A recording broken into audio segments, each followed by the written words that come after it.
All of the VIP tickets for the Renegade University weekend in Texas have sold out. So we added 5 more. Why did they sell out? Because of the amazing lineup. This will be October 8th to the 10th in Lockhart, the barbecue capital of the Longhorn State. We will have Scott Horton, Cody Wilson, Jack the Perfume Nationalist, Hotep Jesus, and Deirdre McCluskey with Buck Johnson and me. October 8th to the 10th. Go to renegadeuniversity.com/Texas to get your tickets now. I hope to see you there. Thanks. Thanks again to Headspace for sponsoring Unregistered. To get your free 1-month trial to the meditation app that changed my life, go to headspace.com/renegade. This is the Unregistered podcast, and I'm Thaddeus Russell. This is a show about ideas, people, and behaviors that are considered inappropriate, out of bounds, or beyond the pale. The things you're not supposed to talk about if you're a school teacher, a college professor, a businessman, a politician, a parent, a neighbor, or even a podcast host. These are the things you're not supposed to say or even think if you're a good liberal, a good conservative, or a good citizen. Each week, I'll interview a person who has something bad to say. They might be a journalist or a professor. They might be a porn star or a drug dealer. They might just be an ordinary person with an ordinary job who doesn't care about the rules of polite society. I'm not interested in breaking the rules just to be a troublemaker. I'm interested in people who break the rules of conventional thought and to expand the scope of what is possible to say in our society. I'm interested in people who make me think. This episode is about the past. My guest this week believes it is best for us to have a connection to it. This is my interview with Anthony Esolen.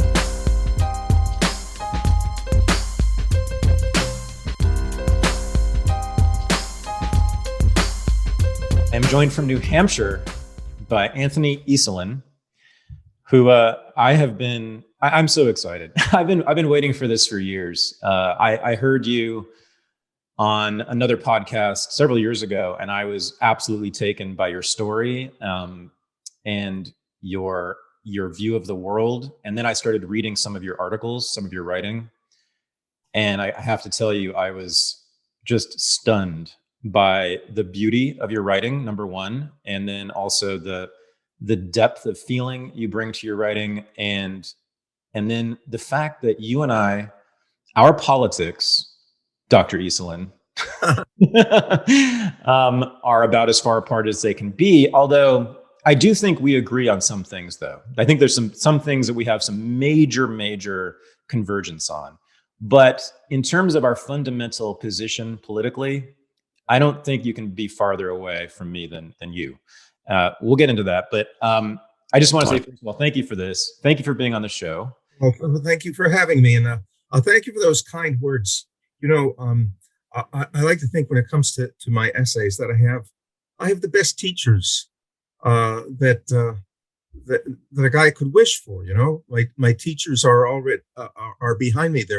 They're C.S. Lewis and Chesterton and Malcolm Muggeridge, a huge favorite of mine.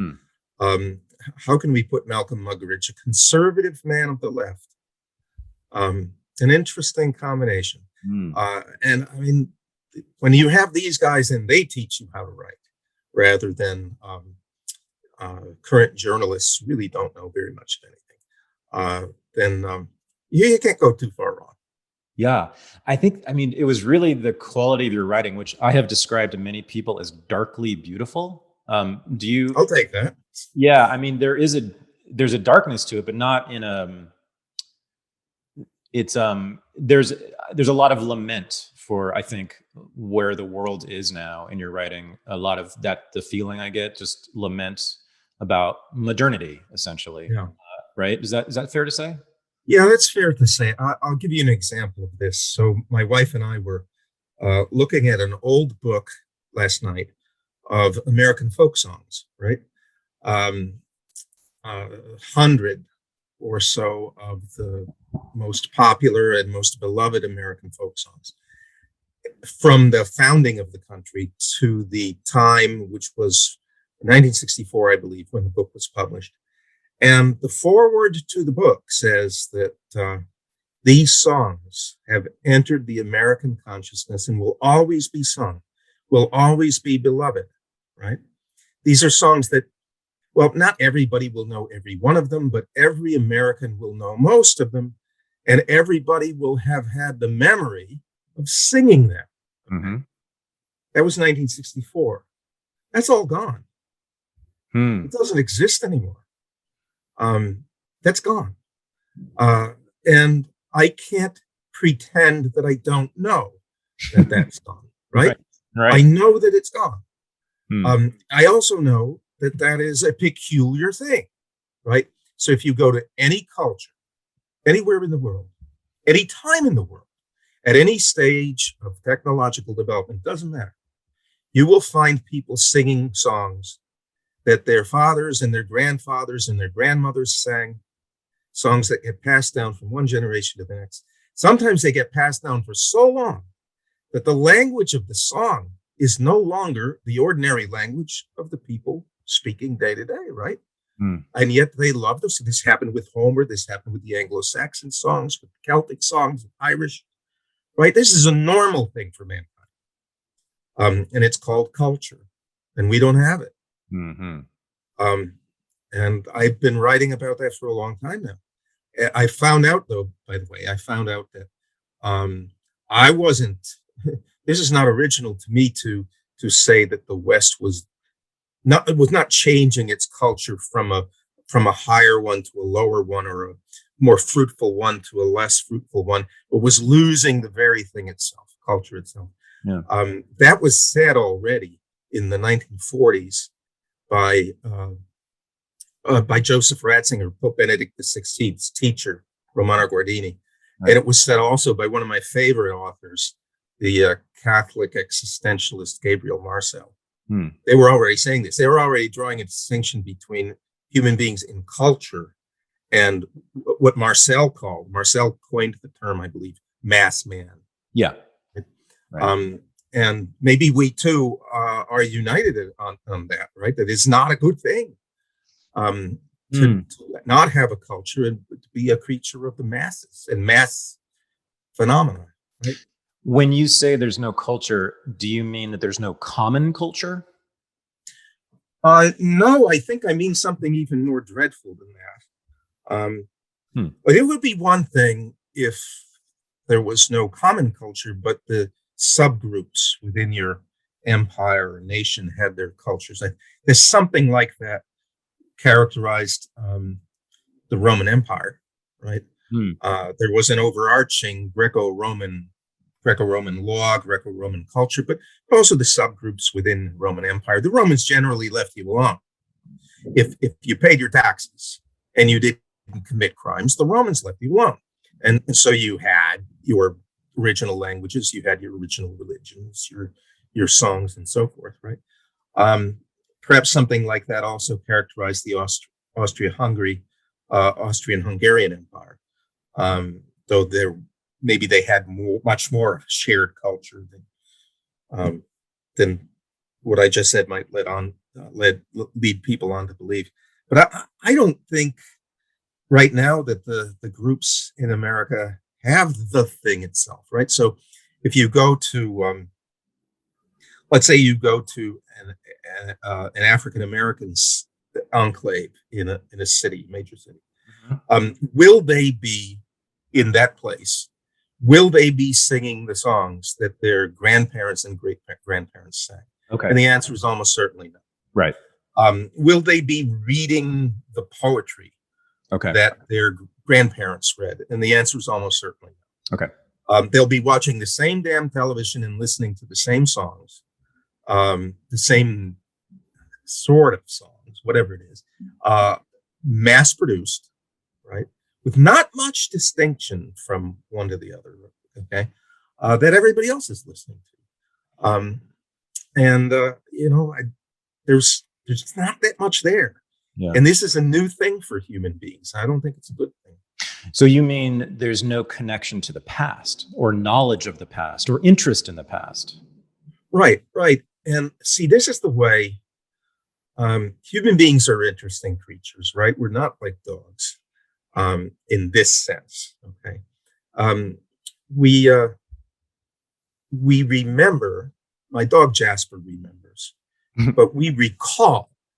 Okay, that is, we deliberately remember. Jasper remembers, but he doesn't make memorials. But we do that, right? And we know that we do that, and that conditions our actions in the present. And we look forward to when people who come after us will look back upon us, we hope with gratitude for saying, for doing the things that we do, for building the things that we build, right? So every human being is kind of a trans-temporal creature, embedded in a history going far back. I mean, gracious, if you are a believing Jew, your history goes back to about 1800 BC with Abraham. And you look forward to the immemorial future. You say, well, my children, my grandchildren, to the 10th, to the 20th generation will be doing now what I am doing today.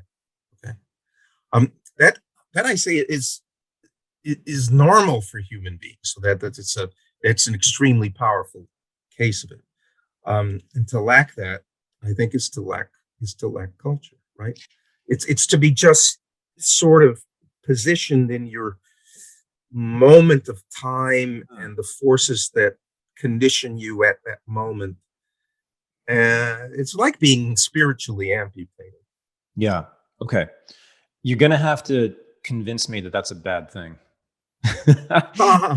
Some people, the last thing you just said there, that is starting to make sense to me why it's a bad thing. From your perspective, I think a lot of people listening will still need some more convincing on this, because a lot of people think, and I'm not saying they're necessarily right, but you know that a lot of people believe that the past is a set of shackles, right? The past is tradition, which is what we're talking about. Tradition limits freedom.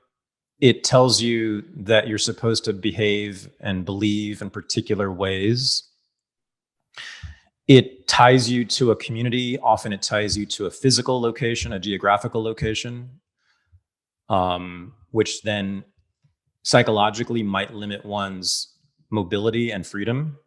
So what about freedom, right? Because if we, in fact, who said this, what's the phrase, leaving the shackles of the past or something like that, or dropping the shackles of the past? Why is that? I'm really torn on this. Because Americans, of course, you're right. What you describe, I completely agree with. Americans are very much cut off from the past. There is no connection to it. But I also love American freedom in that way too. I love the fact that people reinvent themselves. Well, I don't think those two. Yep. Yeah, I don't think those two things are incompatible. Okay.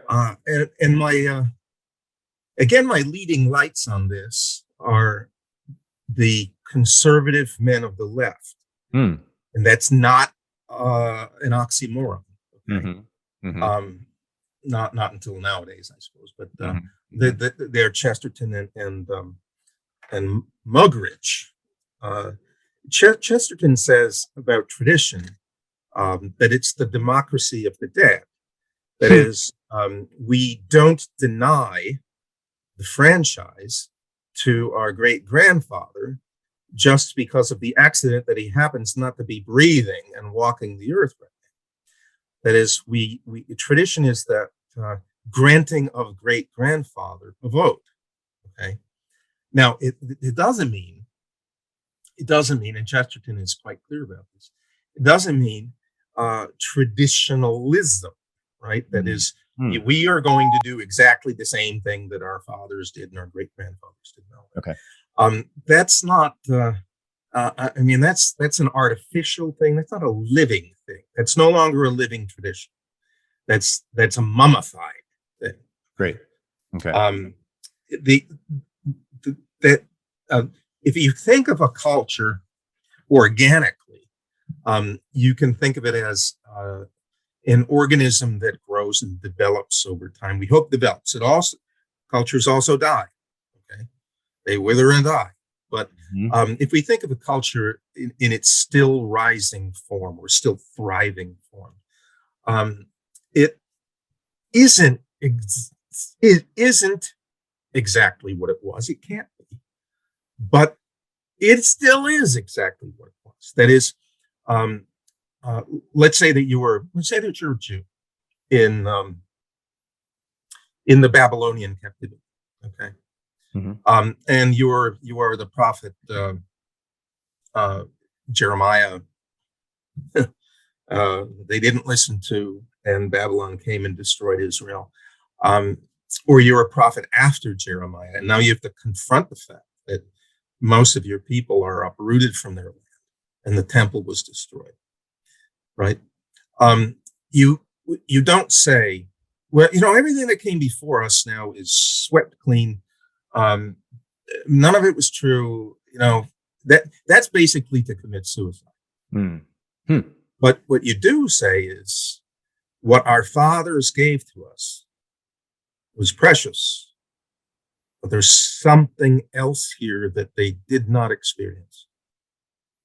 And now we have this new thing that they didn't experience, and we have to come to grips with it. And in fact, what happens then is that it's not just that you'll see where your fathers were wrong, although that can be very easily the case. But you can also see that there is something like a seed that lay still dormant in what your fathers believed that can now germinate. There was something there that you missed, something there that perhaps they didn't understand the full import of, but now is allowed to develop. That is to have the past active in the present without having it be a tyrant. Okay. And it's to understand too that you in the present, if you have a real and thriving culture, will be active in the future, but not as a tyrant. Rather as a father. That's you see, I don't think that's incompatible with freedom at all. I could say much more about freedom. I'll put this out there, and maybe we can talk about it some. This is from my point of view as a Roman Catholic, but I think it's also in concord with what Plato and Aristotle had to say about the matter. Freedom is not a permission slip. That is not some area that you are guaranteed. You can do what you want in, right? That's too narrow a view of freedom. Freedom is a dynamism. Freedom is a power. If I was channeling Thomas Aquinas, I would say that freedom is the unimpeded power to attain to that kind of perfection that is proper to your kind of creature. Okay, unimpeded. Your path is unimpeded towards attaining the kind of perfection proper to you. So it's a dynamism, it's a power. And I do believe that the wisdom of the past and culture in a general sense is a powerful and dynamic thing, and hence a liberating thing, because it gives me power. Okay. So how about that? We could talk about that some too. My head is swimming, sir. That was brilliant and beautiful. Let me process this as we talk. So paternity, right? The history, right? That's what we're talking about. The father figure, meaning in the broadest sense, the cultural father is what you're talking about here. So having a father in that way, you are suggesting, it sounds like, is maybe the only way or the best way to have the kind of freedom you're talking about. Yeah, who is very good about this is Gabriel Marcel. The connection that he draws, and a French author died a hero's death in the first couple of weeks of World War I. The poet Charles Péguy,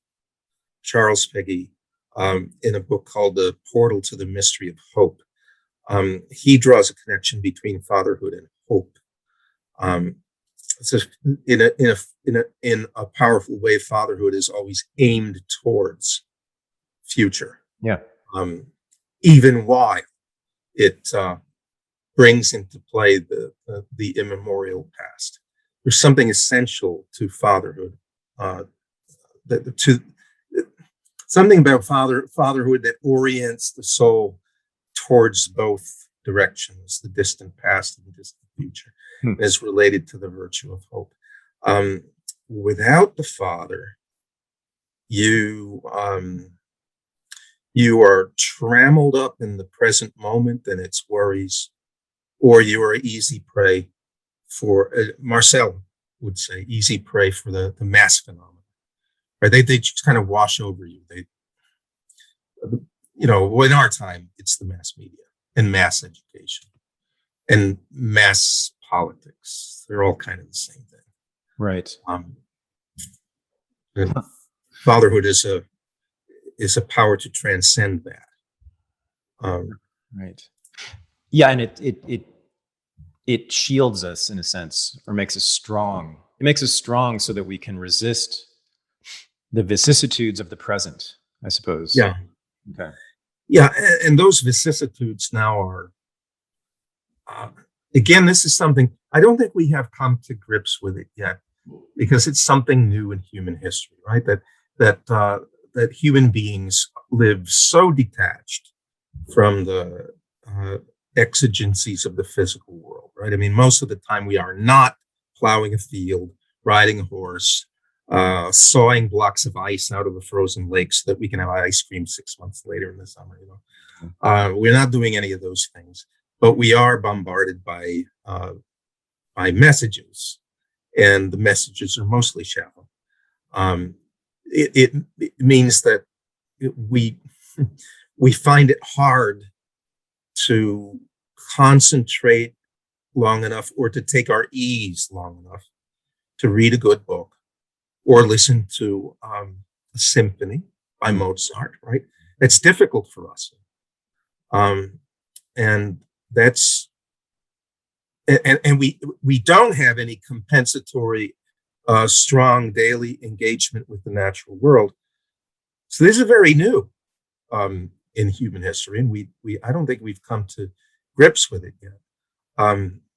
If you had either one of those things, right? If you were grounded in physical reality in a daily and intimate way, or you did both, or you sang songs and you read books, you had culture in its fullest sense, then you could be relatively immune to the constant stream of messages, Twitter, and almost sublingual journalistic articles from the left or right, or whatever. Yes, indeed. But the great majority of people are not in that state. So now what? It's tough. Fantastic. So what would you say? So what would you say to all of us, and it's almost everyone, right? Who everyone who finds attractive popular culture, historically, that has no historical roots in it, that's cut off from the past. What would you say to them? Would you say to shun the popular culture of the present, or to appreciate it with a different toolbox at hand? I don't know. I'm not sure about it, and perhaps I'm not the person to ask about it, because let's say I watch movies, right? In fact, I write about movies I have a regular column in a magazine called Salvo, which is a sort of a edgy but conservative Christian magazine. And I write about movies every 2 months, and it's a 6 times a year magazine. But I choose movies made before 1965 because I don't really care for them. Right. I don't find them meaty enough, rich enough. Later on, they're missing things, So I guess I would say, go back to and you don't have to go back that far, go back to what would really be popular in the best sense of the word and cultural in the true sense of the word. Like, for instance, who was the last genuinely popular poet in the United States? That is, a poet that pretty much everybody knew and everybody could recite maybe one poem by. Robert Frost? Oh God, maybe. I mean, it's not in my lifetime. I don't think there's been one in my lifetime. Has there? It's either Frost or Sandberg. Okay? Yeah, right. That's a long time ago. Mm-hmm. Well, I think it'd be very interesting for people who love the popular, and I do, okay, and who want the real thing, culture, and not tofu dressed up as a hamburger, you know. Excuse me. To ask the obvious question, when people did sing songs together, what did they do? When people knew the same poems, which ones were they, and why did they know them? You know, what was that like? When Italian cab drivers, maybe they still do this, I don't know. My people come from Italy. I've been to Italy a few times. The last time I was in Italy was 1998. I don't know if it's still the case that Italian cab drivers will get into an argument with each other or with their hires about who was the best prima donna or who was the best tenor. You know, right? It means something to them, right? Mm-hmm. I'd suggest that we try to find out again what that's like. I give you an example. That I've used this several times now. And if anybody has heard me say this already, please forgive me for the redundancy. But here's an example of a genuine popular culture, right? So the year is sometime in the early 1880s, late 1870s. And we're in Cambridge, Massachusetts, right? Place of Harvard. And a group of boys, about 12 years old, okay? They decide, this almost comes like from a different universe. They decide that they're going to knock on the door of an old man they've never met personally, okay? Because it's his birthday today. They know it's his birthday. He's 75 years old. And they want to knock on his door and wish him a happy birthday because he is their favorite poet. And so they do. And in fact, he wrote poems that were read by children everywhere, okay? In America, his name was Longfellow, Henry Wadsworth. Okay. And the boys like this poems. So they knock on the door. They wish him a happy birthday. And he invites them in. And they have tea and sweets. And they spend the whole afternoon talking about boy stuff and talking about poems, right? Because Longfellow always liked kids. He was very fond of kids. That was I know the anecdote because one of the boys much later on wrote about it. In a reminiscence in the Century magazine. And it was kind of poignant because 2 weeks later, Longfellow died. So it was the last birthday he ever had on Earth. Right? What's that like? Yeah. What kinds of human beings is this conceivable? Yeah. Okay. If you can see, it's hardly conceivable for me, right? I mean, I know about it from the outside, and because I'm a Roman Catholic, I do, in some great measure, participate in this kind of thing. And yet, I also have a sense that this very normal thing for human beings is in large part missing. So I would suggest to everybody, dig a little bit and find out. And you won't have to go far. You can go any place in the world. Find out what it might be to be truly cultural and truly popular at the same time. And then ask yourself, well, do I have that? Do we have that now? And you're suggesting that what we will gain from that is pleasure. Yeah. Having tea with Longfellow to talk about poetry or anything would be pleasurable, of course. Right. But I think you're also suggesting something deeper or something psychological, a major psychological benefit of having a father, of having connection to the past, of having roots that you're in touch with, to give you a sense of security and stability, maybe. And the current, the new age term would be centeredness, which I'm sure you don't like. But to feel that I don't like roots so much, but I like feeling centered in my body. Does that make sense? Yeah, I think it does. I like to use the word dynamism, okay? Because such experiences are dynamic. That is, they're creative. They make things happen. I give you another funny example, and again, this is one that I've talked about. This is somewhat later, and we already see things fraying a bit. Okay, so the author he's actually a wonderful raconteur. You can see him in the first 1 or 2 seasons of the old game show What's My Line. He was a popular author and professor named Louis Untermeyer. Okay, and he was a poet himself too. He was a good poet. And he's writing a book called, I think it's called Doorways to Poetry. I always get the title mixed up.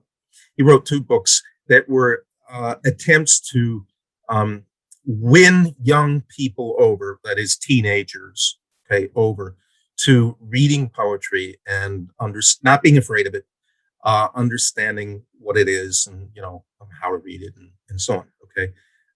And in one of the books, he has to meet the objection right up front that there's something sissified about reading poetry.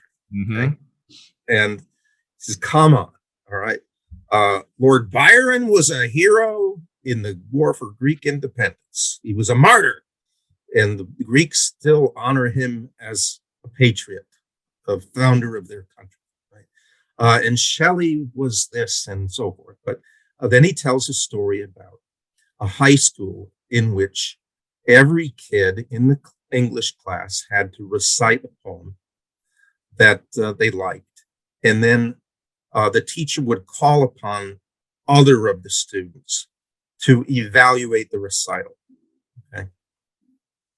And one kid got up and recited Thomas Gray's Elegy on a Prospect of Eton College.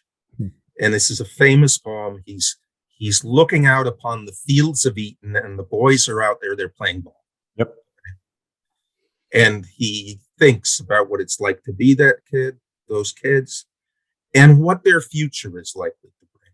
And the future is likely to bring a lot of disappointments.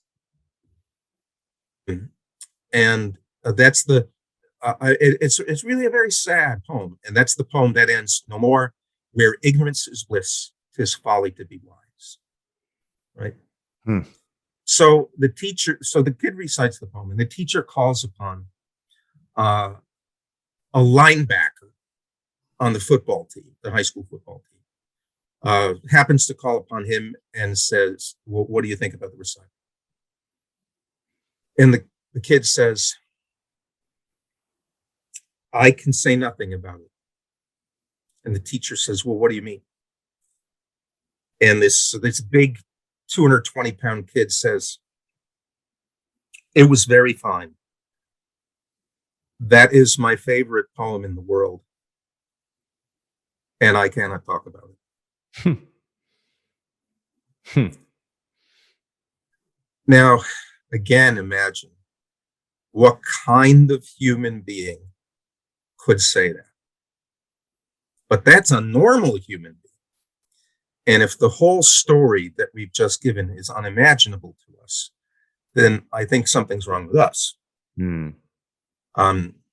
Something's not wrong with that kid, with that reaction to that poem, but something's wrong with us. Okay. Mm-hmm. And so I would suggest to your listeners that they,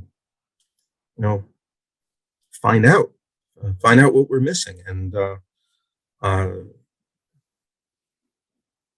know it's going to be, it's going to have to be, some ways it's going to have to be an artificial recovery. That is, we are not getting these things in the natural way that human beings have gotten. They're being passed down, from your parents, from everybody around you, from your teachers and all. But a kind of artificial and deliberate recovery is better than nothing. And it's very rich and very powerful and empowering. Yeah. After a decade of doing psychoanalytic psychotherapy and spending tens of thousands of dollars, I finally decided to get serious about my mental health. And it was as simple as this.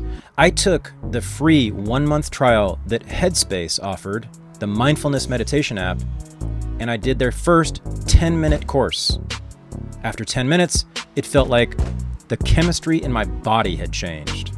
And I have been using that app and its teachings and its techniques every day since then. I can't imagine life without it.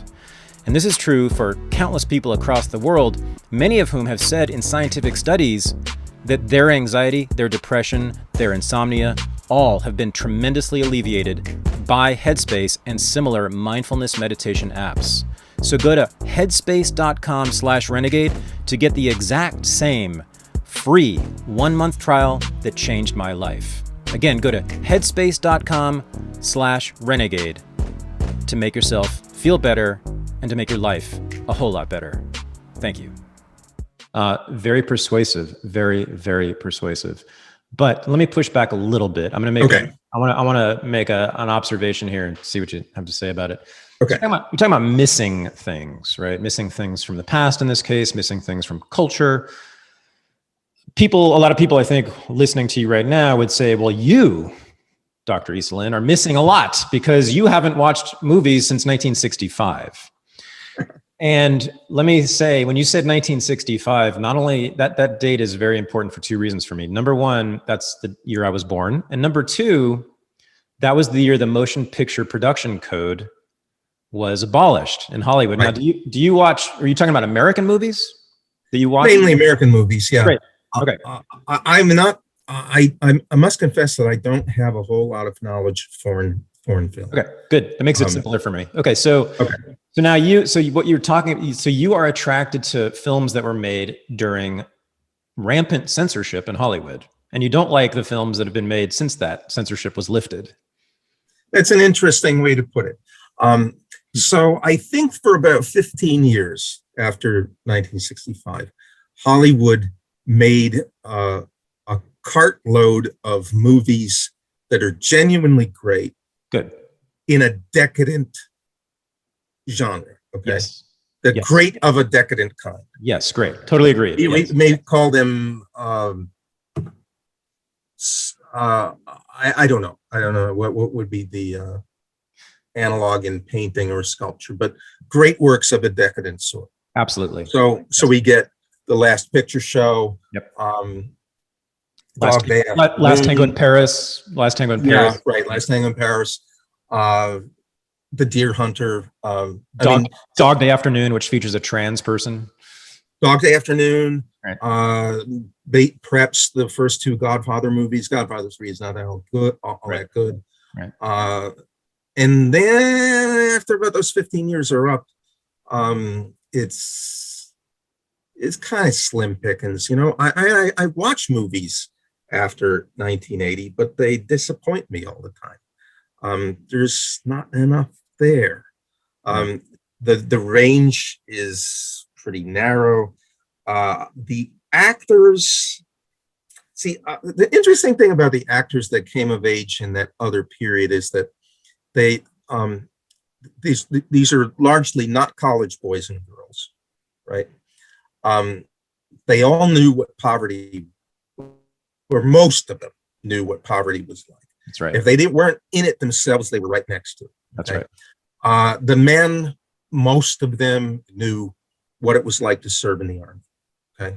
Mm-hmm. The women knew what it was like to have their brothers and their husbands, serve in the army. They also, even if they had given up the faith, they also knew what it was like to fall to your knees next to that so-and-so that you don't like living down the street, but next to him to pray to God. Okay, they had an experience of what that was like. This was in their bones, and I think it shows. I think it shows, but after that, to me, the actors seem as if they've not had these human experiences. In fact, they're rather narrow in their range of human experiences, and they're putting on.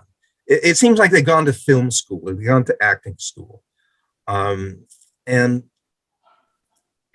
I can't get past what's kind of like makeup.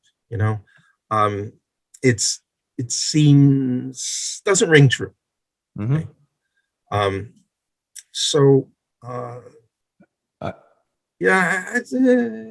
not satisfying enough. So I agree with everything you just said. I agree with your descriptions. I think your description of what's called the golden age of Hollywood, from basically 65 to the late 70s, that's called the golden age, right? But I certainly agree with you. It's decadent. It's all decadent. But I also think that it's all great filmmaking, as you said. So I'm really curious why that is not interesting to you, because I'm only interested in that period. I agree. I don't like the stuff of the 80s and 90s either, but I also don't like the code films either. I find them to be very empty. Now, see, there's where we will have to agree to disagree.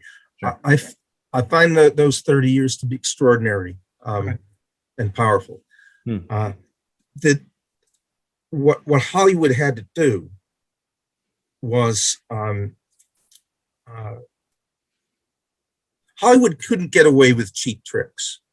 The code allowed them to tell stories that are often understated, that then would not have to compete with, The Last Picture Show or Dog Day Afternoon or whatever.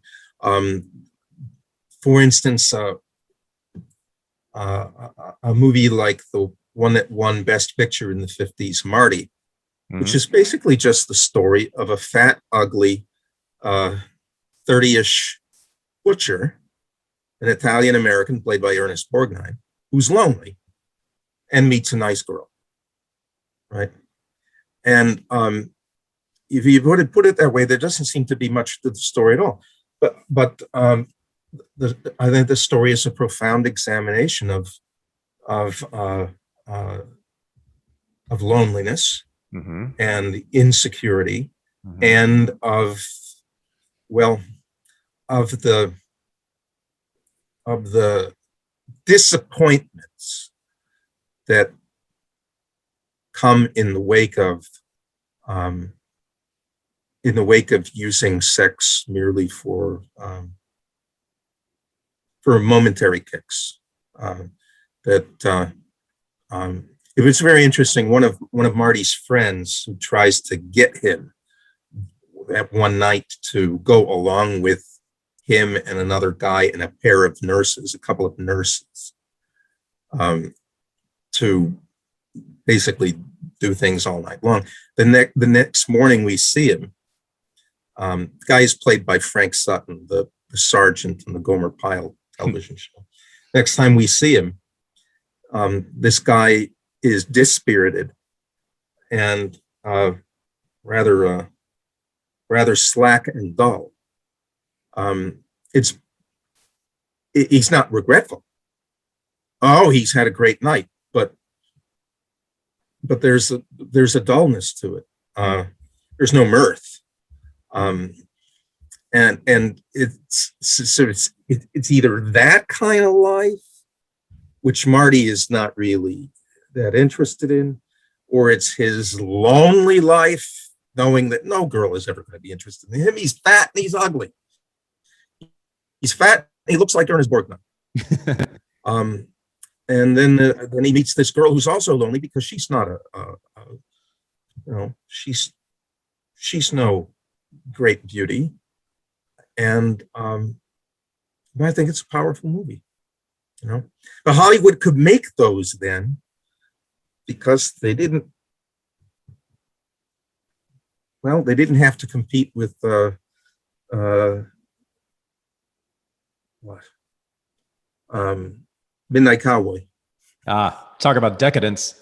Yeah, there we go. Great movie of the same kind, right? Great movie. Of the Afternoon, Midnight Cowboy. Why are things not coming into my head? Well, we just listed a lot of them. I think people know what we're talking about. Yeah, okay. Scarface is another one. Right. A little bit later, but yeah. So you say these movies of the 60s and late 60s and 70s are great, but they're decadent. So I take it that it's the decadence that you don't like about them. Well, I my wife and I don't watch them together. Okay. So I wouldn't say it's the decadence that I don't like about them. I note that they are decadent. Okay. Okay. But I think, I think that the movies during that 30 years, they cover a really wide range of genres, right? Mm-hmm. I mean, think about, for instance, the dark movies that indirectly, that they depend upon a moral order to the universe, but you are living in a place or among people who are running athwart that moral order. Mm. And what happens? Okay. So the Lady from Shanghai, Orson Welles, fits that category, right? Or a touch of Evil, again with Orson Welles. Most of the Billy Wilder movies are tremendous examinations of very imperfect people with questionable motives and limited vision. Stalag 17, for instance. And I don't see Hollywood making movies like that later, let alone the deeply poetic John Ford movies. John Ford, you know what Orson Welles said about John Ford, right? No. Somebody asked Orson Welles who were the three greatest American directors? And he said, John Ford, and John Ford. Those movies are tremendous. I didn't mean to say that all of the movies during the Code were bad at all. There's many of them I love and admire. And I will say this, I'm going to watch Marty, which I've never seen because of your description of it. That sounds like a wonderful movie. Yeah. It's one of those movies that for about 10 years, Hollywood seems to be making movies that are conceived first as plays for the stage. So yes. You've got on film are essentially stage plays with few sets, right? Not many characters, and an intense focus upon words and the human face and hands. And some of these are some of the best things that Hollywood ever did, like Rod Serling's Requiem for a Heavyweight. Sure, is in the same category. Sure. Yeah. Okay. All right. Well, guess what? I had a whole list of questions for you. I have not asked you one of them yet. That means this interview is going great. So I wanted to tell you about just a little bit about myself, my background, and how different it is from yours. So you are very famously a Roman Catholic, as you've said already. You have been identified as a traditionalist or traditional Catholic. Do you use that label? How do you describe yourself? No, I don't describe myself that way. I'm pretty traditional in my. I believe that tradition is a good and dynamic and bountiful thing. I don't call myself a traditionalist Catholic.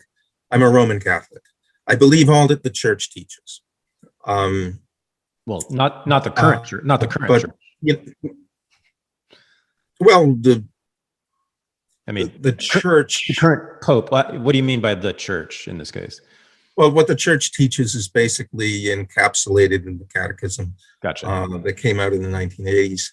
or it's encapsulated in the creed, the Nicene Creed. We say Okay. it, man. Okay. I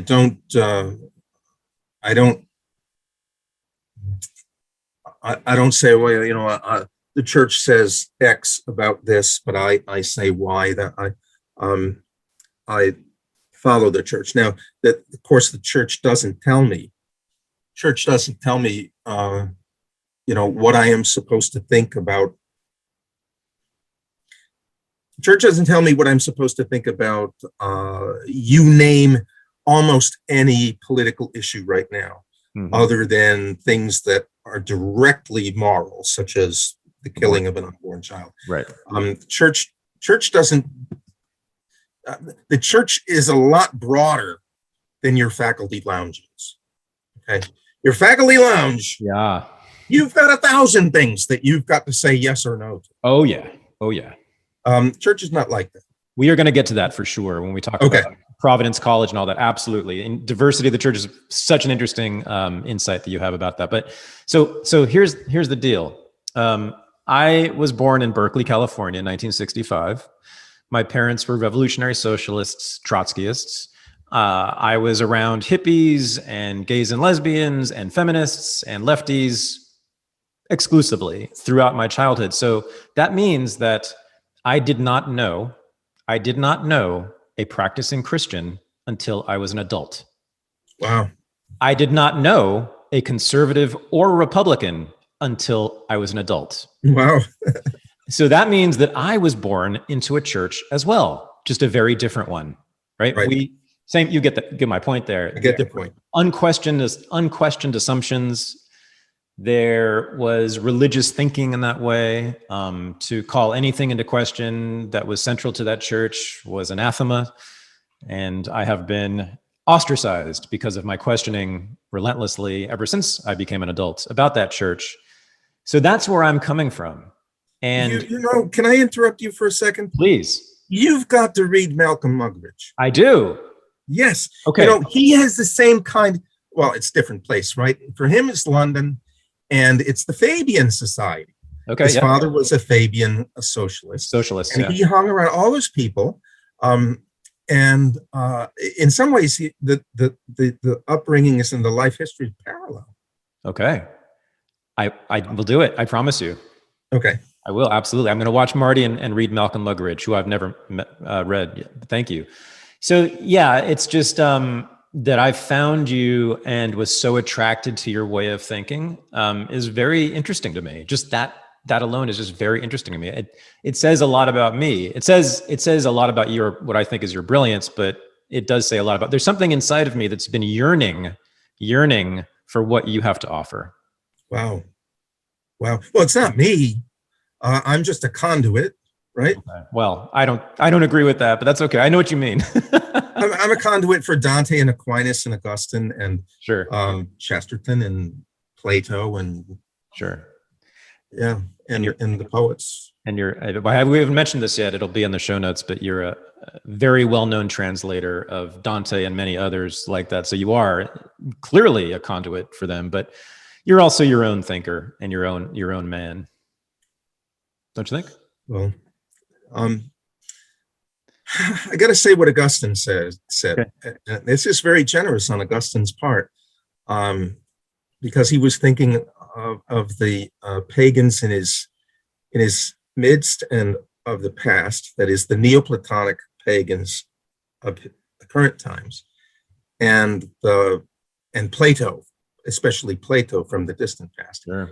That he was standing on the shoulders of giants. Mm-hmm. Mm. Okay. So I stand on the shoulders of giants, and my teaching invites my students to, get on that step ladder and climb up too, because, look at the things you can see from up here. Okay. And some students don't want to do that. That's for sure. But my students at Magdalen want to do that. That's why they're here. Right. But right. Okay. Most students in most places don't want to do that. That is certainly true. Having taught for about 3 decades now. That is certainly true. Nothing makes me happier than getting rave reviews about Paloma Verde CBD from unregistered listeners. Lately, I've been getting rave reviews about 2 things in particular. One, Vanessa's handwritten notes, which are included in every order, believe it or not, and their new product, which I've been talking about for a few weeks now. So excited. It's their hybrid melatonin and CBD formula here in soft gels. This is the sleep remedy right there. It's part of their sleep pack also. Check that out. Go to palomaverdecbd.com. Also, if you don't know already, we get 25% off every single product in their store by using the discount code RENEGADE. It's that simple, and it's that good of a deal. The unregistered combo pack, also known as the Thad pack, includes my 3 favorite items at Paloma Verde, and that you get for 33% off. So, that includes their regular soft gels, 25 milligrams of CBD. This is my medicine. I take these every single day. Their fast-acting, high-potency tincture right here.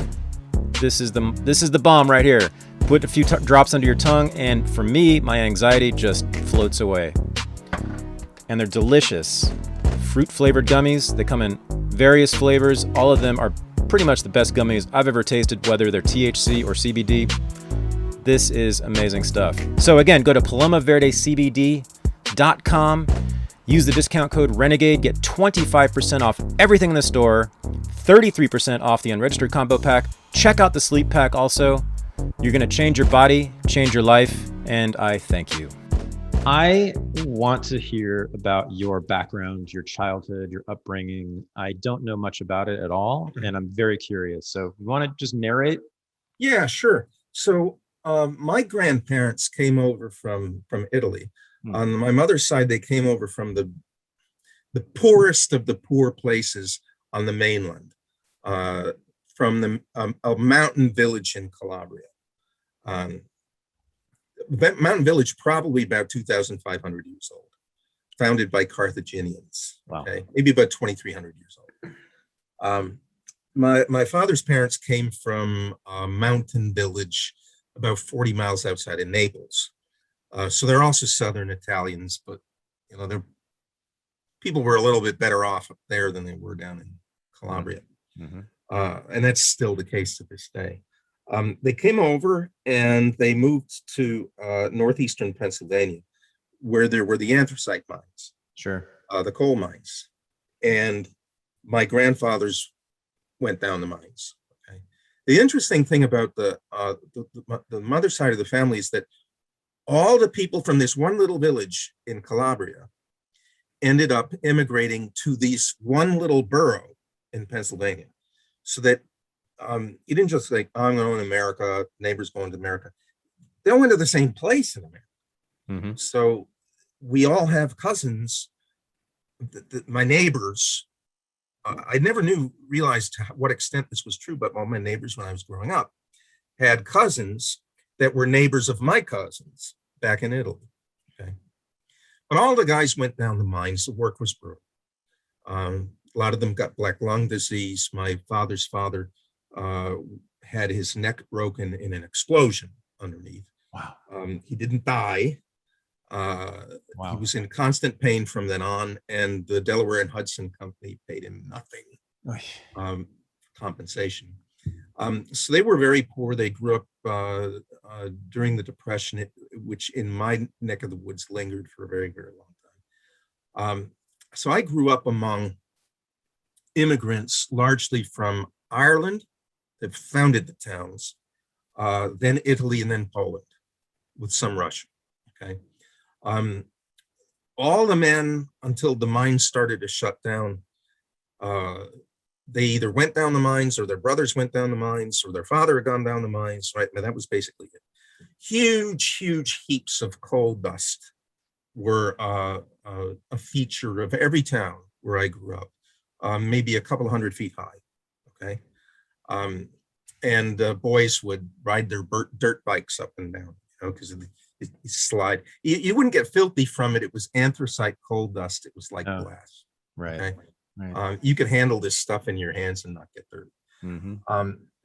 So I grew up among people who did not go to college, had no great education, but were hardworking. They were almost entirely Roman Catholic.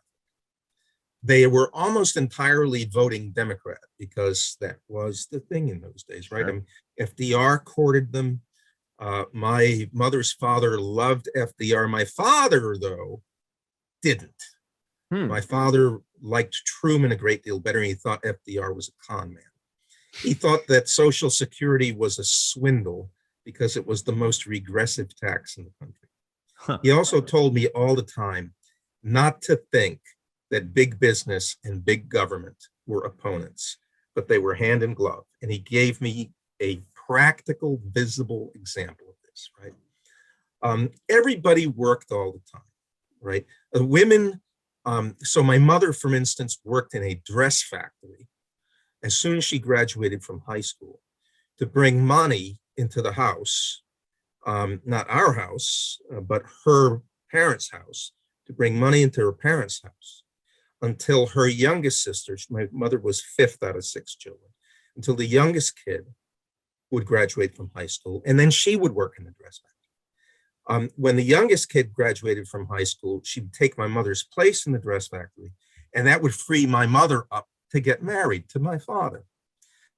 My father, needing to wait for the 2 years for this to happen, said, I might as well enlist in the army rather than take the chance of being drafted. So he spent 2 years in there. That's not how people did things. Okay, everybody's working all the time, and that includes the mothers after they leave their jobs and get married. They're working in the house. I knew nobody who had what you would call a lot of wealth, or a maid or anything like that. I mean, the richest persons in town owned the biggest grocery store, the pharmacy that had been founded 70 or 80 years before, or was the town doctor. Okay, those were the 3 richest people. And I went to school with their kids, right? I played Little League ball with their sons. They were no different from everybody else. They lived on the same streets with everybody else, except they had nicer houses, right? So there was no sense of class in the town. Everybody was pretty much the same. Some people had to scramble for money, and the kids worked their paper routes and gave the money to the parents. And some people didn't have to scramble, but everybody knew what it was like to scramble. And we didn't. There was no consciousness of class because there was no class. And we all, this didn't mean that we all got along. People fought constantly, right? But it was taken for granted that unless you were kind of a deadbeat, you would be in church on Sunday. When I was a kid, for instance, there were 2 schools. There was the public school and the Catholic school. The Catholic school, you didn't even have to pay money to send your kids there because it was run by the sisters. The sisters didn't take a salary. There were between 45 and 51 kids in my class in one classroom, right, with one nun, right? That's it. And there was order, not because we were good. We weren't good. We were the usual run of kids, but there was order because we understood that, that was what you were supposed to do. And we just took it for granted, and we got out of school, and then we did all the mischief that we would otherwise do, regardless, right? I went to Princeton and met for the first time people who were rich. And to this day, I don't think I've met more than a handful of people who I thought that easy money or independent wealth did any good for. I'm not at home there. Graduated summa cum laude. Got a good education there back then, but not at home.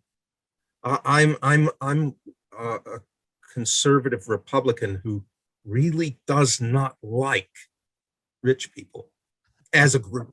I've got nothing against them. I don't envy them. Yeah, but I don't like them. Yeah. We have very little in common. Right. So you don't like rich people, but I mean, I I am. don't dislike them, but it's like there's Right. no connection. Sure, sure. No, I get that entirely. Well, there's something else going on here, though, that I'm very curious about. So you just described people living in the worst of industrial capitalism. You are describing, and by the way, I'm descended from coal miners as well. So my grandparents' generation, they went down the mines too. That's I can't. I don't think there's much in history that's worse than that. Spending your life in a coal mine or working in a Pretty factory, bad. working in a dress factory for God knows how many That was hours. pretty bad too. Uh, and that's just a terrible existence. And living in a town that's full of coal, and I'm sure the air was terrible. Which town, by the way, did you live in? It's a little town called Archbald in Lackawanna County, Pennsylvania. Okay. Same county that Joe Biden was born in. Oh, congratulations. Scranton is the county seat. Scranton. I was assuming it was Scranton. Yeah, right. But you know what? It was the worst in some way, and yet the people didn't think of it that way. They thought that they had pretty good lives. Hmm. And if you had discipline and brains, you could do what both my sets of grandparents did. That is, you do the filthiest job imaginable, but your kids don't have to do that. Right. They all graduate from high school and they keep their noses clean. Okay. They get married, and my uncles were all hard workers, right?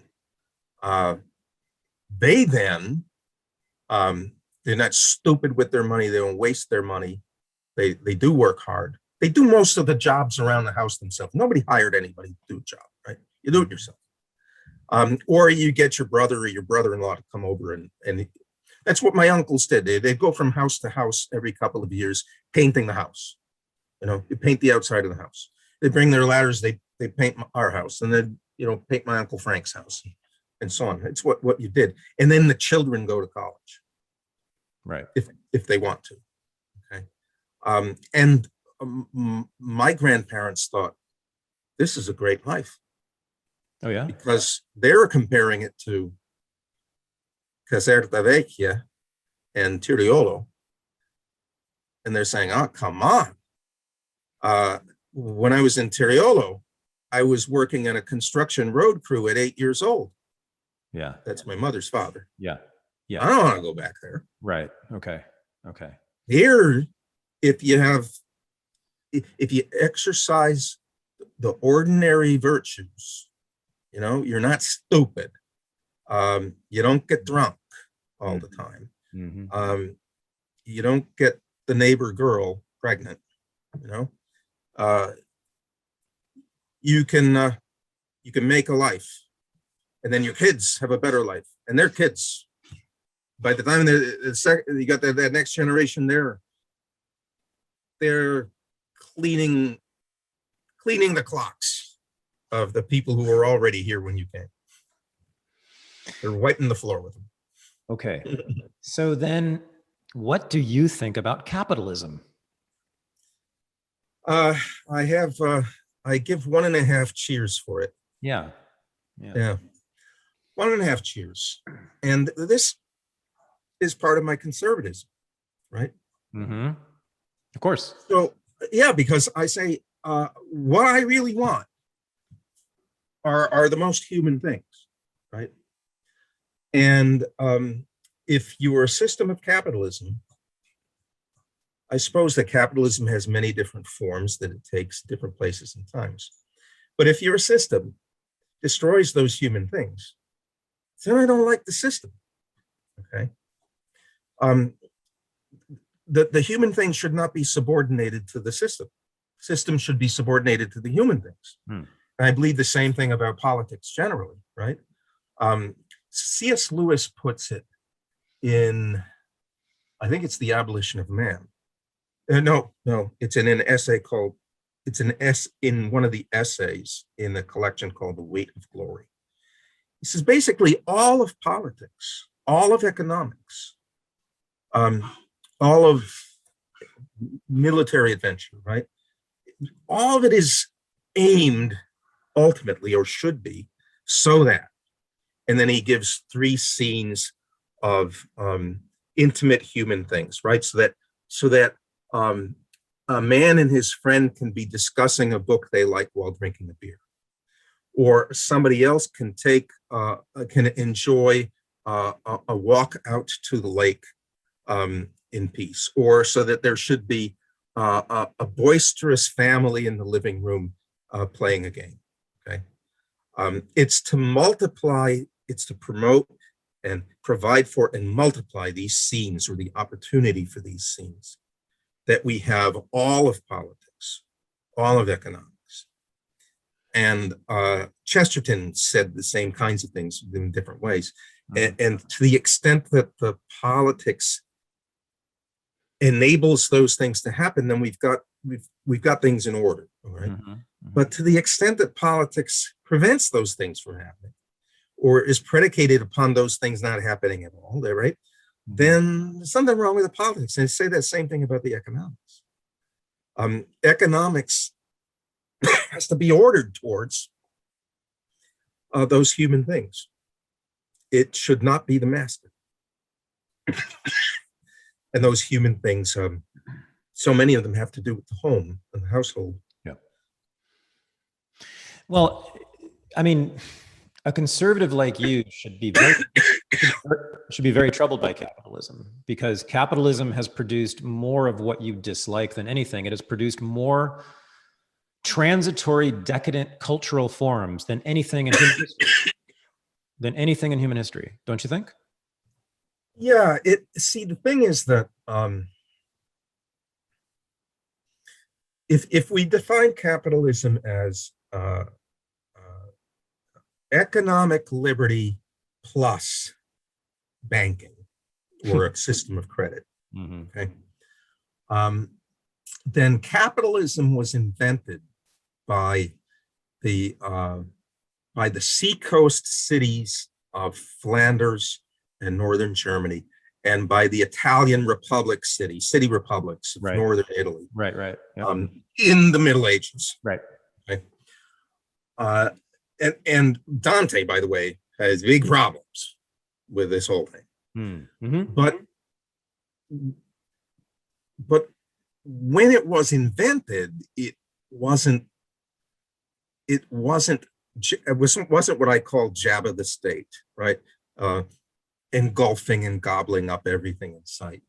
There were all kinds of forces to check it, to keep it restrained, or to make sure that it didn't become monstrous. Your whole life was not determined by the money making. You belonged to all kinds of fraternal organizations. You belonged to your parish church. You had town celebrations, probably more days off in the Middle Ages. In a medieval town, you probably had more days off in a given year than most American workers in a given year have now.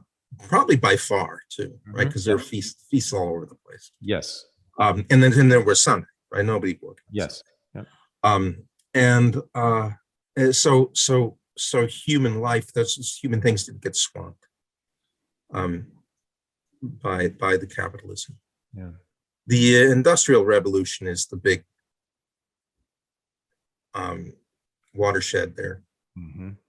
And I found when I first started reading the Victorian novelists like George Eliot and Charles Dickens, that they had, maybe because it was so new and so threatening, they had to come to grips with this revolution. And they did so in a more powerful and clear-sighted and honest and searching way than we do now. Okay. It's really kind of interesting. They think of the Victorians as a whole bunch of prudes, but I mean, the Victorians are looking around them saying, what the heck is happening? What do we want here? What kind of life do we want? We want the goods that industry produces. Can we have them without destroying everything else? What are the threats? I find them to be refreshingly honest and to be searching. They don't pretend to have all the answers. They don't. Sometimes they don't pretend to have any answer at all, but they're searching. I think we've given up the search. Okay, fair enough. So I want you to continue the narrative. So you get to Princeton, you meet rich people. Right. You're not so fond of them. Take us from Princeton to Providence, and then let's tell that story. Well, at Princeton, see, I wanted to be two things when I was a teenager. I wanted to be a mathematician and a poet. Okay. So I chose my college accordingly. I still wrote poetry then. I write poetry now after a hiatus of about 30 years 20 years when I did mostly translating. But the math department was, for teaching, it was terrible. It was notoriously terrible. Oh yeah. I took a bunch of courses in math. I did pretty well. I didn't have the same kind of preparation for it that other kids had in some of the better public schools of New York. And I fell in love with Shakespeare, and I had always wanted to write poetry anyhow. So I changed majors after a crucial Shakespeare course that I took. Changed everything. And I studied English literature at Princeton right across the centuries, right? Because I wanted to know everything. And it was not in my Catholic school. See, education had already taken a nosedive by the time I was in school. It was at Princeton, of all places, where I first learned about St. Augustine and Boethius and other of the church fathers. I said, holy cow. I read Augustine's Confessions and I said, my gosh, the last 4 books of the Confessions, they could have been written in the 20th century. The answers that he gives for our modern questions are much more powerful than anything I've seen elsewhere, right? Come on. I mean, I'd always thought, oh, those old Christians, I am one of them, but, they really were kind of old-fashioned and not old-fashioned at all. I mean, my gosh. And so I determined that I would study Renaissance literature. That meant learning languages, which I wanted to do anyhow. I ended up going to North Carolina. I had a Moorhead Fellowship. It's one of 2 given every year back then. And that was back in the days when North Carolina would make its doctoral students have a major and a minor, and then take written doctoral examinations in 3 other fields of literature, not the major or the minor. So you had to be master of 5 fields, and you had to have 2 foreign languages at least. Okay. So I was prepared to teach kids across a wide range of literature. Okay. And I was on the political left at the time, although I was a faithful Roman Catholic. I ended up for 2 years, I ended up at Furman University down in South Carolina. That was a snake pit. Half the department hated the other half of the department. We'd just gotten married. We just had a child. I'd bought a house down there. And after 2 years, I said, that's it, no more. I got a job at Providence College. I spent 27 years there. Okay. And was very happy for most of them. A Catholic school. That's very important for the story. Yeah. Very important. Because they had this program. They've curtailed it since, but they had a 2-year-long, every day of the week for 2 years, program for all freshmen and sophomores in the development of Western civilization. So we would teach in a team, right? 4 guys, maybe with 150 to 220 students that they were responsible for. We would teach them a whole year long, and then they have another team in the second year. History, theology, philosophy, literature, and as much of the fine arts as we could shoehorn into the curriculum. Okay, freshman year from ancient times, maybe from 2000 BC. If we decided to start with Babylonians or with cultures before Judaism, either that or from about 1000 BC to the end of the Renaissance. They say to the end of Paradise Lost. Okay. So to the late 17th century. And then the second year, they would go from that point on, actually preceding it a little bit, picking up the French 17th century and going on to present times. Okay. Really exciting course, a wonderful course to teach in. You could change people's lives in a course like that. Of course, most of the students were not interested in it because, it was part of the requirements there, you had to take it. They had to read a lot. They weren't always wanting to read a lot. But a lot of them, we ended up getting really good reviews afterwards. The kids would look about it and they'd say, you know what, that was the best course I ever had, right? Or that course really changed things for me. Or before that course, I never knew this, or I had never actually seen a painting by Caravaggio, but now I had to change things for so much there. But that course was despised by the leftist social scientists. Of course. At the college. Of course. One of them called it cultural genocide. They said it was narrow. Mm-hmm. Here I am teaching a course that requires me to examine material spanning 3,500 years. 3,500 years and more than a dozen cultures. And I'm learning languages left and right so that I can present these things to my students with some background. Right. I mean, in my daily work, today, right, or any day, I am likely to use 2 or 3 languages, and they're not always going to be the same languages. Okay. Right. Greek, Russian, Welsh, Latin, Hebrew. Right. But none of that mattered to the critics. Doesn't matter. They didn't sit on in any classes. It didn't matter. It was Western, and there Eurocentric.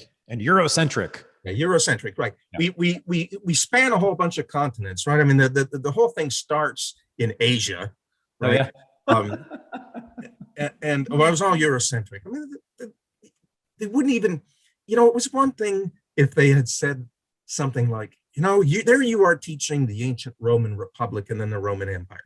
The Roman Empire is evil because of these specific things, right? And we might say, you think we don't know about those and talk about those? But they never said that because they never read any of this stuff. Of course, that's it. They say you shouldn't be teaching Virgil because Virgil says this. They never read Virgil. Of course. They weren't interested in it. Nope. I remember one time, you will probably like this anecdote. I'm on the political left at the time still. Oh, really? So I'm starting to get a little shaky. This is 1991. Okay. Winter of 1991. Uh-huh. And this sociologist who had just arrived there with me in 1990, he has got up a panel discussion about this Western civilization program, and because he wants it down. He wants it down. He wants to eliminate it. He's got it in his gun sights. So I sit in the audience. The whole room is full. There's probably about 150 people there, most of them students. There's a panel of students and mostly critics of the program, and 1 or 2 teachers who taught in it. One who defended the program, who taught in it. Another one who taught in it, who didn't defend the program, right? And then, after all was said and done, and I said to one of the kids, the young lady on the panel who was opposed, I said, why do you read Virgil? Right? I had not yet taught in the program. I was going to teach in it the next semester, my first semester in it, and then teach in it for most of the time for the next 25 years. I said, why do you read Virgil? She says, I have no idea why we read Virgil. And then I started to talk to her about patriarchy and the Roman Empire, Roman values, and how, you can read Virgil as a serious critic of those Roman things. Uh-huh. And if I said, if you are reading either Virgil or Livy, and you are not being subversive and you want to be, you're not trying hard. Okay. And she said, I have no idea what you are talking about. And the whole audience erupted in laughter and applause. Oh, God. And I sat there and I said, I'm in the presence here of something evil. And that began a change. I started to rethink some of my politics. I have I have heard that story hundreds of times, and I've witnessed it, and I've experienced it myself.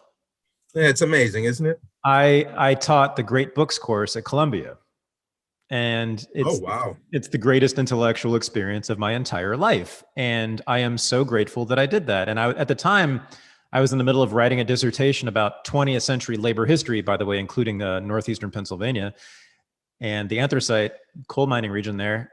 And so people said, well, how on earth is that good for your dissertation? Because Plato and Aristotle and Aquinas and Augustine, that's irrelevant. And sure, it may have slowed down the actual writing of my dissertation about Jimmy Hoffa and the Teamsters Union in the 20th century, but my goodness gracious, did I get smarter? My God, did I have, well, here you go, a brush with paternity. My paternity, right? It was and feeling grounded and feeling full, intellectually, feeling like my head was now full in a good way with the past and with everything you've been talking about. And so for the whole war over the canon, right, which has been happening, I guess, for about 30 years or so in the academy, I've never understood it. If your position is that we should read Toni Morrison in addition to Augustine, do we have a problem with that? Of course not. No. Of course not. No. The sociology professor organized students in a group to protest the course, and they called themselves by the acronym SOAR, SOAR. Students Organized Against Racism. And I joked to one of my buddies, but I didn't want to do this out loud because I didn't want to hurt students' feelings, that what it really ought to have stood for was Students Organized Against Reading. Yes. Yes. What it was. That's what it was. It's anti-intellectual. Yeah. And you know what? The thing about where I am right now, okay, so I am at this little Catholic college on a mountain. I don't have to persuade any of these kids that we ought to be reading Nietzsche, right? Or Nietzsche, right? And Nietzsche. Catholics. Hello, Catholics are more eager to read Nietzsche. Yeah, Nietzsche. And your secular students are to read either Nietzsche, right, or Cardinal Newman, or anybody, right, or anybody basically, right? These kids want to learn everything, and a lot of them are homeschooled. We're homeschooled. I'm going to be teaching for the first time a history of the English language course.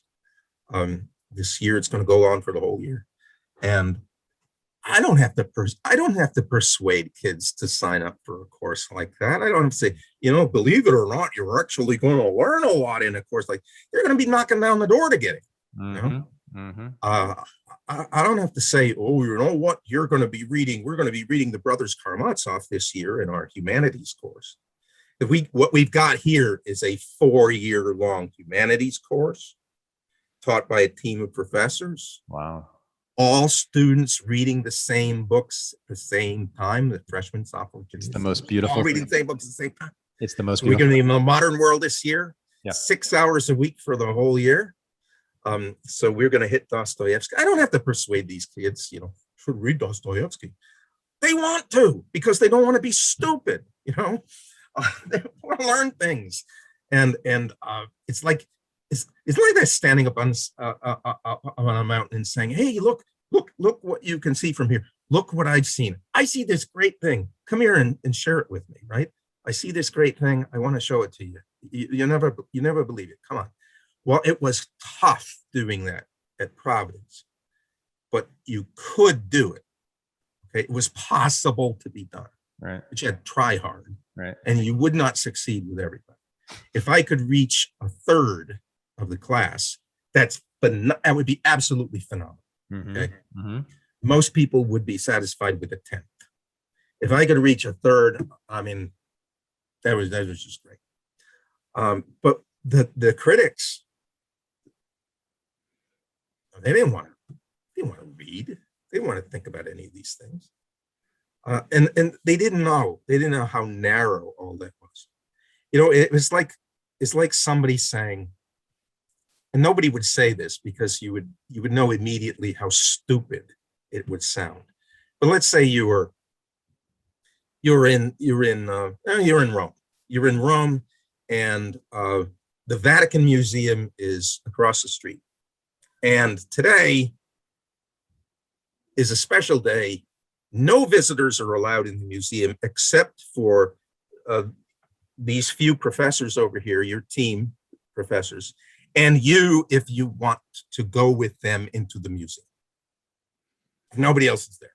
You have the whole museum to yourself. And these professors actually know things about what's in there. Right. And they love it. Right. And they want to talk to you, but they want to show you things. Right. It would be like saying, I don't want to go in there because they're all from the past and they're all Europeans, and that's it's racist or it's culturally genocidal or something like that. Nobody would, even the professor of sociology would not be so idiotic to say that. Okay, but essentially that's what he was saying all the time. I'm still laughing at students organized against reading. That's it's so perfect. It's so perfect. So what happened to you at Providence? I know, but the audience might not. So tell the story. What did they do to you? They did a lot to you. Yeah. Well, what happened was the course that I described had been curtailed, been kind of mangled badly, and it was still under attack, right? Even in its shortened form, it was under attack. And a bunch of students had occupied the president's office for 13 hours over a racial incident off campus that turned out not to be a racial incident at all. Of course. In fact, it turned out to be quite the reverse. Of course. But the whole campus was up in arms about it. So they occupied the president's office for 13 hours and they made demands. And I don't care what students demand, as long as they don't demand that my course, the course that I taught in, the program that I taught in, be butchered. Right. Okay. Hands off that program. Right? And they were recommending that it be eliminated, this sort of thing. So I wrote a couple of articles for an online Catholic magazine, Crisis magazine, defending the program and actually criticizing its antagonists for being narrow. Okay. And I criticized pointedly the notion of diversity that was being promoted by the college officially and being promoted by the student protesters as incoherent, in fact, sometimes flatly nonsensical. You're talking about cultural diversity, but you're not interested in learning about other cultures. That doesn't interest you at all. You basically just want to study what's contemporary, okay?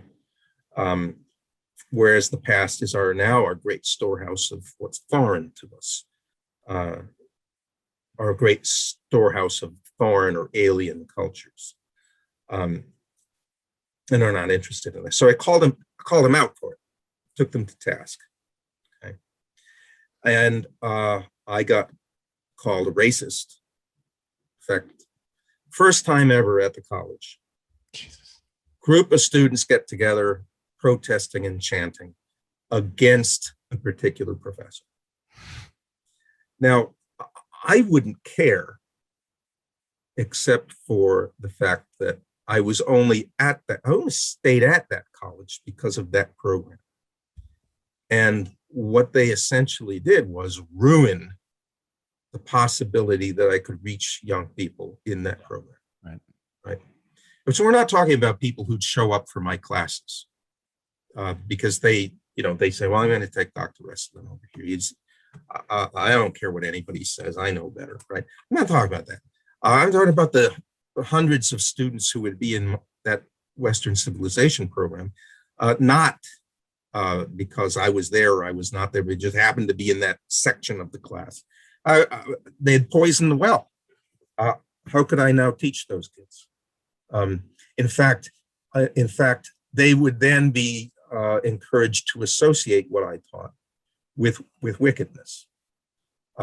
So far from being able to inspire them to read St. Augustine, it might have the reverse effect. So what the hell am I doing there then? Why should I even be there?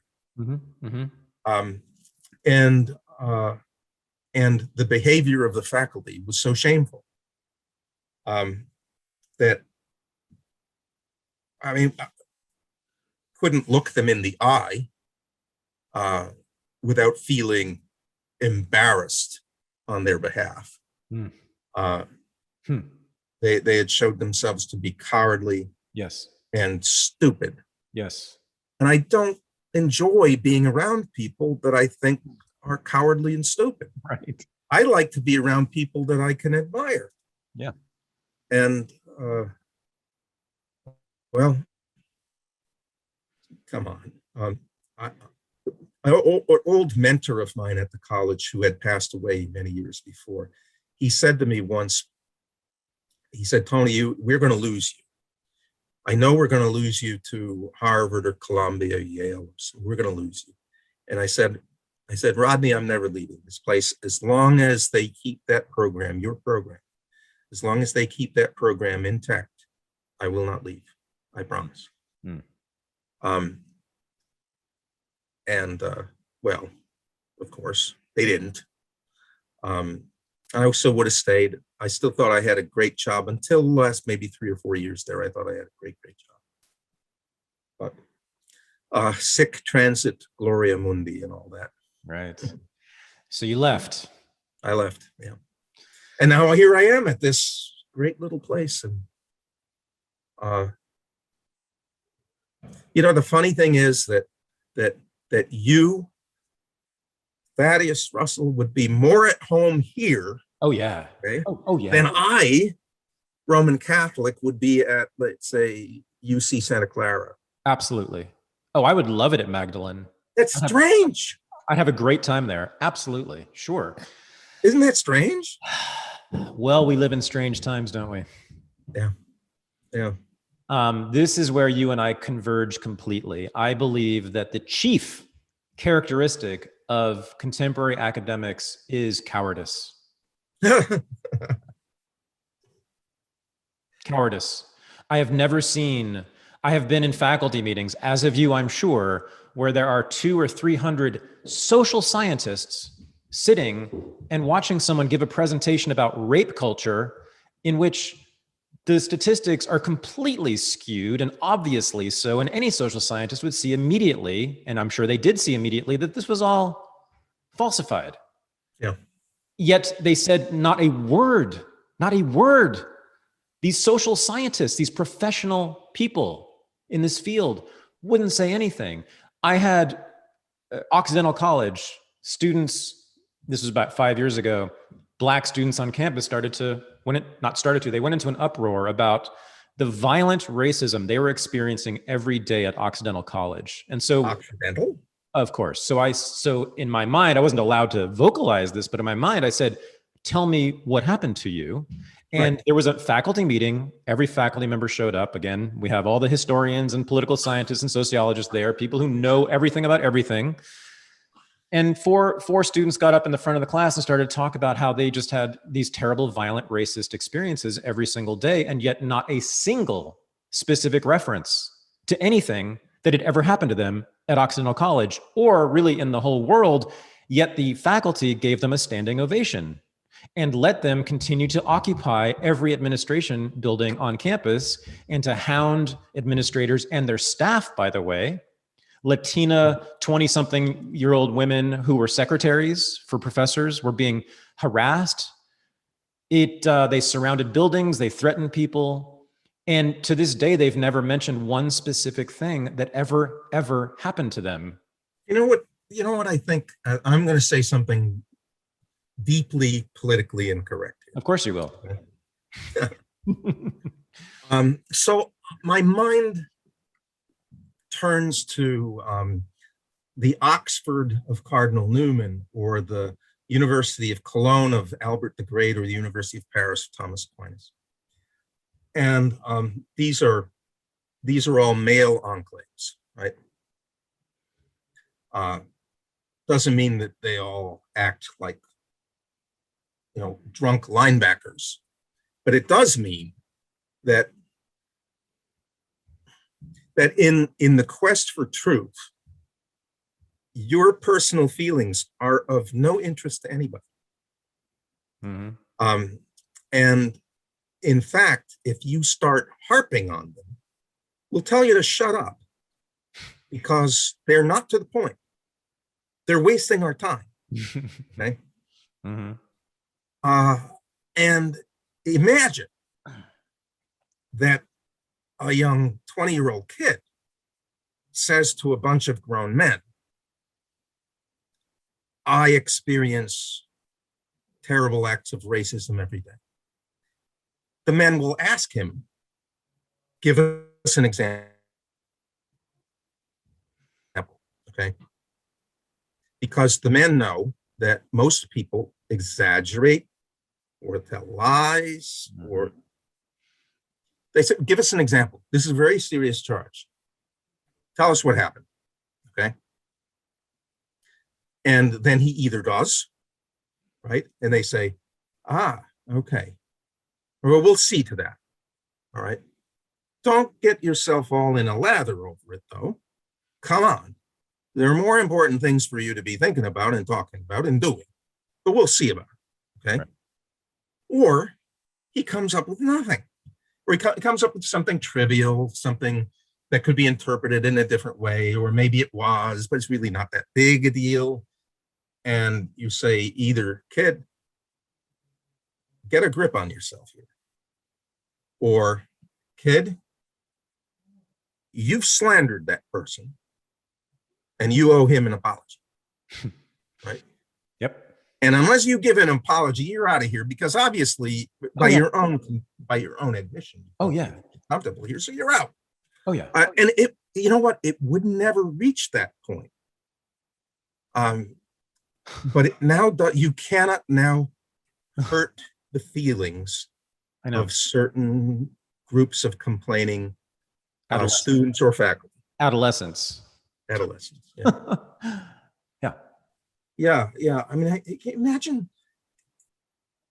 imagine somebody saying to Thomas Aquinas, that person hurt my feelings. I mean, and he'd say, well, that's not very good, but what do you want me to do about it? I mean, this is a big deal. Am I supposed to take this seriously? You need to fire Thomas Aquinas is what you need to do. Yeah, you need to fire Thomas Aquinas. That's right. And we'd be better off if we had fired Thomas Aquinas. Yeah. And then, once the students get the idea, then they hold the hammer over the faculty and the administration. And then they are, students in that position are strictly ineducable. Yeah. It doesn't help them, it hurts them. Of course. It's a mess. Yeah. Well, you found the right college for you, and I just went and created my own college where I have the greatest students on earth, Renegade University. I just want to say, Tony, if I can call you that, I had high expectations for this interview, and it exceeded it. Well, thank you. Exceeded my expectations, and I'm a huge fan of yours, as I've made very clear. And this has been a wonderful experience for me, just talking to you and listening to you. My wife says, this is the place of the wife, right? My wife says, hawk your books. So if anybody is interested. Yes, please. the latest book, or one of the two latest books, is a book of poetry, which is a single poem. It's a single poem that's composed of 100 poems. They're all in traditional meters, by the way. 12 dramatic monologues, 21 hymns, and 66 lyrics, called the 67 lyrics, called the Hundredfold. Based on the personages and the events of the life of during and shortly after the life of Christ, but many of the lyrics are from the point of view of current times, right? Our times now, spoken in my own person. Right. The 12 monologues are dramatic monologues of St. Peter after he has denied Christ. St. Paul writing to his old Jewish teacher Gamaliel, Pontius Pilate writing to Claudius from Spain. Wow. Years later. And perhaps if they're scared of poetry, there's a long introduction on how to read a poem in the book. I say it's my throwing down the gauntlet, saying, okay, well, let's start this all over again and bring poetry back to ordinary people. Great. Well, as I said, I will vouch for your writing any day of the week. I strongly recommend people read your books. I also strongly recommend they read your essays in The Crisis and other places. What other, you've written for lots of magazines. You want to name a few? Yeah, there's the Paleo Conservative Chronicles. Chronicles. Which is interesting, right? Also write for the sort of conservative ecumenical magazine Touchstone. I'm a senior editor there. And I write regularly for Crisis and for The Catholic Thing, and lately for American Greatness, but I don't myself know too much of what else goes on at American Greatness. That's an online pro-Donald Trump site. They invited me and they're paying me, and I don't say no to. I don't generally write too much about politics. I write mostly about culture. Yeah. It's I write about what I know. Good. Well, sir, thank you so much for this. Well, thank you, Thaddeus. It's been a great delight. Oh, good. My gosh. I didn't know what it would be like going into it either. I said, holy cow, this is something. Great. Well, we should do it again then. Malcolm Muggeridge. I will. It's on my list. Marty and Malcolm Muggeridge. I promise. Malcolm Muggeridge. I will let you read his autobiography. Read his essays. You will fall in love with his essays. Okay. And he's a man of the left. Okay. Conservative man of the left. I will. I promise. I love it. Thank you, sir. Have a wonderful day. Okay. You're the best. Thanks. Bye. This is the Unregistered podcast, and I'm Thaddeus Russell. To join the new Renegade University, go to renegadeuniversity.com. To join the new Unregistered Underground, the supporting listeners group for the podcast, go to unregisteredunderground.com. Thanks for listening.